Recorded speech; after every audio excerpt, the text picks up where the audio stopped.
Oke, selamat malam teman-teman semua. Hari ini Ma saya Bonafes Durawan, Kawis Wiradana, kelas 10 absen 5 akan mentuturkan 4 hukum dasar kimia dengan tambahan penjelasan hipotesis dari Avogadro. Nah, yang pertama itu ada hukum Lavoisier.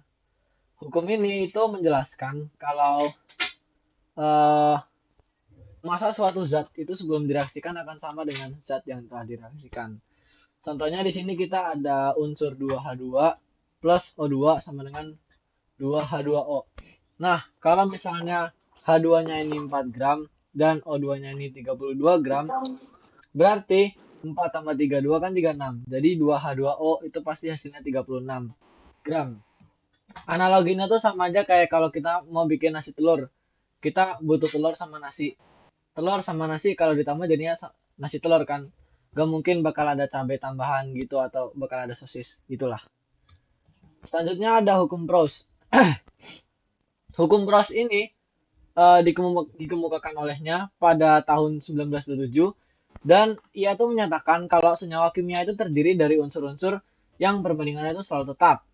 Contohnya nih, misalnya ada soal senyawa hidrogen peroksida atau H2O2 terdiri dari unsur hidrogen dan unsur oksigen O dengan perbandingan massa H banding O adalah 1:16. Nah, jika 8 gram gas hidrogen direaksikan dengan 96 gram oksigen membentuk hidrogen peroksida, maka tentukan massa produk yang dibentuk dan zat sisanya. Nah, ini 8 gram dan 96 gram itu adalah yang bakal dipakai di eksperimen. Nah, karena base-nya itu H banding O adalah 1:16 dan yang dipakai adalah H sama dengan 8 gram dan O sama dengan 96 gram, maka tabelnya adalah kayak gini. Nah, buat kita setarakan perbandingannya biar sama, kita pakai cara ini, di mana gram yang jumlah massa yang dipakai atau dari hidrogen nih, contohnya ya 8. 8 dibagi sama pembandingnya. Kan pembanding dari hidrogen itu 1. Nah, yang dipakai ini massanya 8 dibagi sama pembandingnya 1. Terus yang oksigen juga sama. Massa yang dipakai itu 96 dibagi sama pembandingnya 16. Jadi 96 dibagi 16. Ketemunya nanti 8 untuk hidrogen sama 3 untuk yang oksigen. Kita lihat dari kedua ini mana yang lebih kecil. Kalau yang lebih kecil oksigen, berarti buat nyari perbandingan yang sesuai sama ini, itu pakai yang oksigen. Soalnya kan oksigen lebih kecil daripada hidrogen. Nah, caranya adalah dari tadi kan kita ketemu 3 ya, yang pembagian ini. Lalu tiganya ini nanti kita kali sama masing-masing membanding hidrogen sama oksigen buat nentuin massa akhir yang sesuai sama perbandingan tetapnya gitu. 1 banding 16. Tinggal kita kali sama pembandingnya. Kalau hidrogen kan pembandingnya 1. Berarti 3 kali 1 sama dengan 3. Dan oksigen karena pembandingnya 16. Jadi 3 kali 16 sama dengan 48. Berarti massa produk yang terbentuk untuk hidrogen agar tetap sesuai dengan perbandingan ini 1:16 yaitu 3, lalu oksigennya 48. Sampai sini paham ya? paham. Ya, paham. Oke, lanjut. Nah, karena ini kita ditanya juga zat sisanya, maka kita kurangi yang tadi kita pakai sebelumnya kan yang hidrogen itu 8. Ini maaf salah.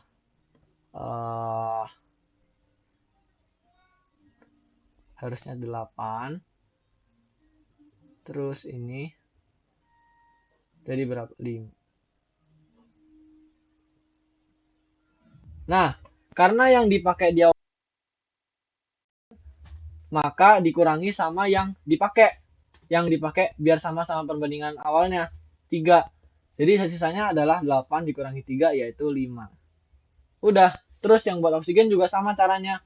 Kita lihat berapa gram yang dipakai pertama kali sebelum kita sesuaikan biar sama dengan perbandingan yang tetap. Terus dikurangin gitu. Jadi 96 dikurang 48 sama dengan 48. Udah deh. Itu doang. Nah, Itu lanjut. Wan, Apa? Gimana tadi? itu oksigennya bukannya 16 dikurang 3 atau Mana? Yang oksigen. Itu yang oksigennya bukannya 16 dikurang 3. Yang ini? Oh, bukannya. Bukan. Ya. Yang 3 ini kan dari hidrogen. Soalnya tadi dari perkaliannya tuh hidrogen. Yang satu ini kan membandingnya hidrogen. Oh.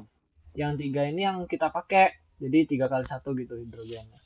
Oh, 96-nya itu oksigennya. Iya, 96 ini oksigen awalnya yang kita punya gitu istilahnya. Dikurangi sama 48. 48 tuh yang Oke, dipakai. oke. Kenapa Oke. Aga mengangkat tangan? Coba balik ke slide 4. Oh iya, Mau lihat silakan. dulu. Jadi tuh intinya tuh yang bawah yang di atas terus kayak kebalikannya gitu kan. Yang dari tabel itu. Tadi rebat saya error tadi kenapa? Nah, itu kan ada tabel H Ya. itu ada 1 sampai 8, terus O ada 16 sama 96. Ya. Pokoknya tuh kayak dibalik aja 96 per 16, terus 8 per 1. Ya. Terus itu tuh 3 tuh maksudnya gimana tuh? Yang dikotakin. Oh, 3 yang dikotakin. Ya. Nah, 3 ini itu tuh yang lebih kecil nih. Jadi 3 kita dapat dari 96 dibagi 16. Ini dibagi. Nah, karena udah dapet 3, terus kan kita juga udah bagi 8/1 ya. Ya kan? Nah, udah deh ketemu 2 ini. 8 sama 3. Kita lihat lebih kecil mana, 8 atau 3. Oh, 3 lebih 3. kecil. Nah, yaudah. 3 ini kita pakai buat nyari ini yang ditanyain masa produk yang terbentuk gitu. Nanti dikali sama ini gitu. Oke. Makasih, Wan. Ngerti. Lanjut. Oke, lanjut ya. Selanjutnya hukum Dalton. Nah, hukum Dalton ini seringkali disebut sebagai hukum perbandingan ganda. Nah, hukum ini tuh ngatain kalau setiap perbandingan unsur yang dapat menghasilkan lebih dari satu senyawa akan menghasilkan perbandingan yang angkanya tuh bulat. Dengan catatan salah satu unsur itu sama dalam senyawa tersebut. Sedangkan unsur yang lain itu berbeda.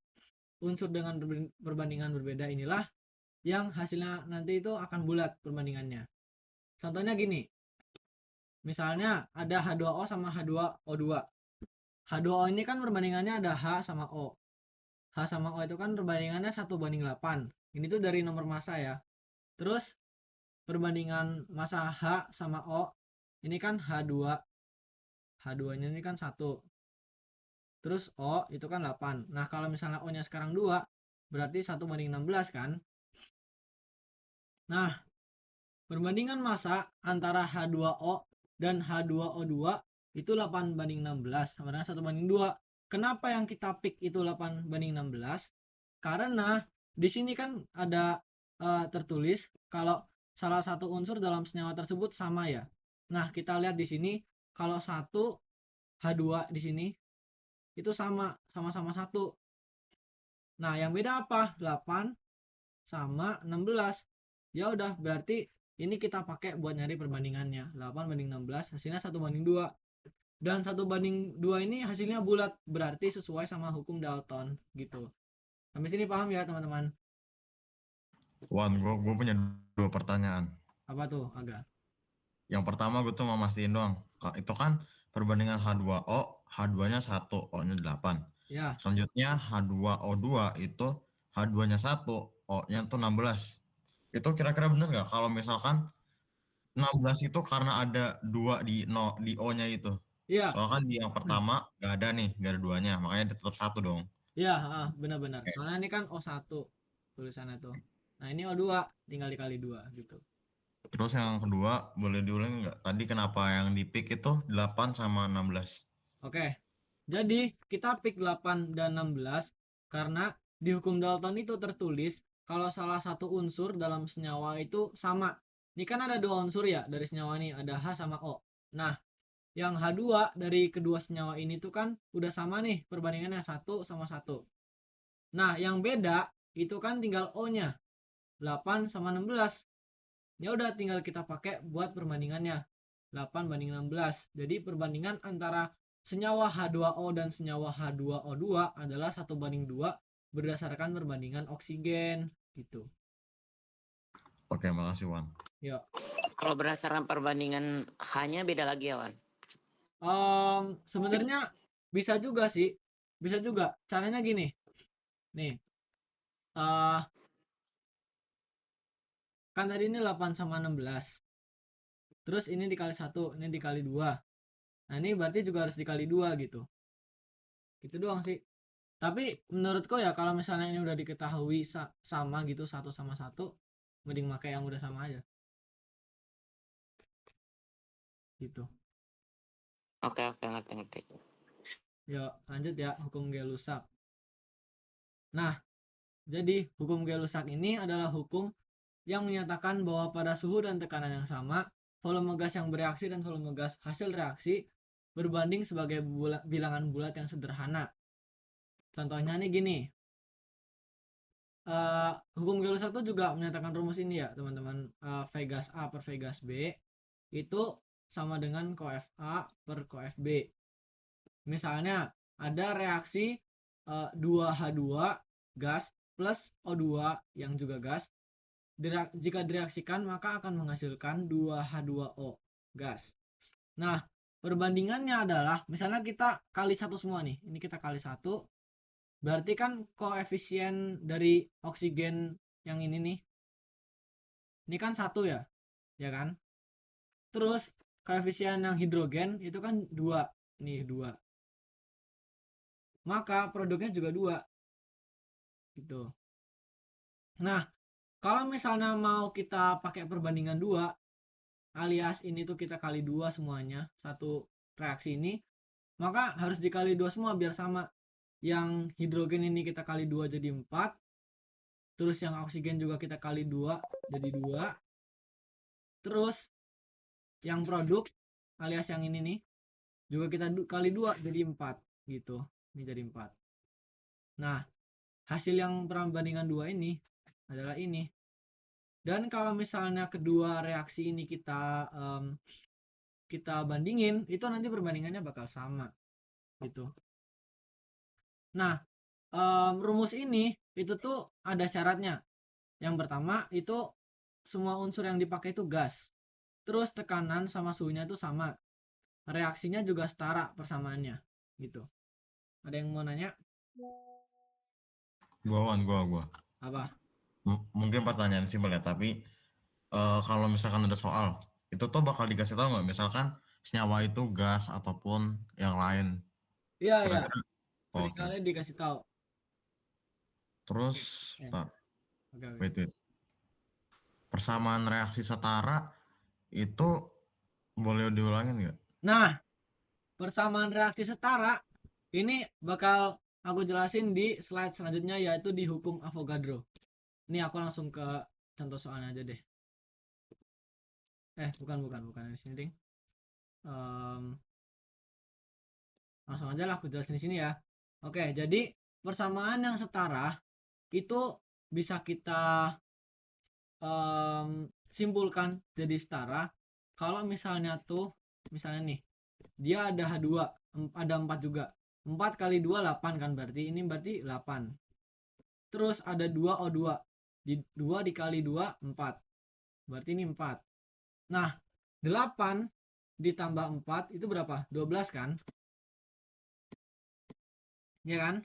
12. Nah, kalau misalnya yang di ruas kanannya alias hasilnya itu juga 12, berarti benar. Maka dari itu ini kita coba kali. Nah, ini 4H2O itu sama aja kayak kita kurungin gini. Gini. Jadi 4 kali 2, 8 ditambah 4. Sama deh, 12 sama dengan 12 gitu. Masih kurang paham kah? Sorry Wan, tadi gua kurang fokus yang bagian kanannya. Itu yang 4 dalam kurung H20 itu. Nah, yang itu. ini. Bukan. Nah, itu tuh, ya. Ini ya. Itu aja. Ini ya. Jadi, ini tak hapus kalian dulu. Tadi kan 4H2OG. Nah, ini 4H2O itu sama aja kayak kalau H2O-nya tuh kita kurung terus dua-duanya dikali 4. Ini ada 2, berarti 4 kali 2 8, sama ini ada 1, tinggal 4 kali 1 4 gitu. Udah tinggal keduanya tuh kita tambah. Jadi 8 ditambah 4 jadi sama gitu. 8 tambah 4, 8 tambah 4. Gimana? Oke, Wak. Makasih. Oke, lanjut ya. Ini hukum Avogadro yang terakhir. Oke. Nah, hukum Avogadro ini tadi kalau misalnya teman-teman lihat di slide awal itu dia ada mukanya Avogadro tapi dia ditransparanin. Soalnya sebenarnya dia ini tuh adalah sebuah hipotesa dan tidak termasuk dalam hukum dasar kimia. Karena saat hukum ini tuh diusulkan oleh Avogadro di tahun 1811, konsep atom dan molekul itu belum sepenuhnya dikembangkan. Jadinya hipotesisnya itu dianggap sebagai gagasan spekulatif yang masih butuh lebih banyak bukti eksperimental gitu. Nah, kita bahas hukum Avogadro rumus-rumusnya. Jadi dia itu menyatakan kalau dalam STP itu 1 mol gas sama dengan 22,4 liter. Kalau dalam keadaan RTP 1 mol gas itu sama dengan 24 liter. Nah, kalau sebagai partikel dasar atau partikel dasar suatu zat, 1 mol gas itu sama dengan 6,02 dikali 10 pangkat 23. Rumus yang dia kemukakan itu ini. V1 per N1 sama dengan V2 per N2. Dengan keterangan V-nya ini volume gasnya dan N ini mol gasnya. Oke, kita masuk ke contoh soal. Pada satu tabung 5 liter P dan T, tergantung molekul gas belerang dioksida sebanyak. Nah, kalau misalnya udah ada diketahui sebanyak, berarti ini adalah jumlah partikel zatnya. Oke, lanjut. Sebanyak 24,08 kali 10 pangkat 23 molekul. Berapa jumlah molekul 4 liter gas klorin pada P dan T tersebut? Nah, pertama, kita ubah dulu dari yang tadinya itu masih jumlah partikel zat ke dalam mol gas. Caranya adalah kita bagi ke standarnya 1 mol gas itu berapa. Kan tadi kita udah tahu kalau 1 mol gas itu 6,02 dikali 10 pangkat 23. Berarti tinggal kita bagi sama 6,02 dikali 10 pangkat 23 aja. Hasilnya adalah 4 mol gas. Nah, 4 mol gas ini kita masukin ke rumus yang tadi. V1 per N1 sama dengan V2 per N2. V1 kan udah diketahui nih, 5 liter. Terkandung molekul ini sebanyak ini alias tadi 4 mol gas. Sama dengan 4 liter. Nah, yang dicari adalah molekul gasnya si klorin ini yang mau kita cari. Terus kita tinggal kali silang, dapatnya adalah 5x sama dengan 16, X sama dengan 16 per 5 mol gas. Nah, karena ini masih dalam bentuk mol gas, dan yang ditanya itu adalah jumlah molekul gasnya, maka kita kali lagi sama standar 1 mol gas itu berapa sih jumlahnya. Ya udah deh, tinggal kita kali 6,02 kali 10 pangkat 23 sama dengan 19,26 dikali 10 pangkat 23. Ketemu deh jawaban akhirnya adalah segini. Apakah ada pertanyaan teman-teman? Nggak ada. Ngerti Wan. Bisa ke slide 11 nggak? Oh iya, boleh, silakan. Bisa jelasin nggak tuh STP sama RTP apa? Oke, jadi STP itu standar room standar temperature pressure dan RTP itu room temperature pressure gitu. Jadi di ruangan suhu sama tekanannya itu segini volumenya. Terus kalau standarnya itu 22,4 liter gitu. Oke, makasih. Oke. Apakah ada pertanyaan lagi, guys? Udah. Oke, berarti dengan begitu berakhirlah sudah touring hari ini ya. Terima kasih semuanya udah datang dan tetap belajar.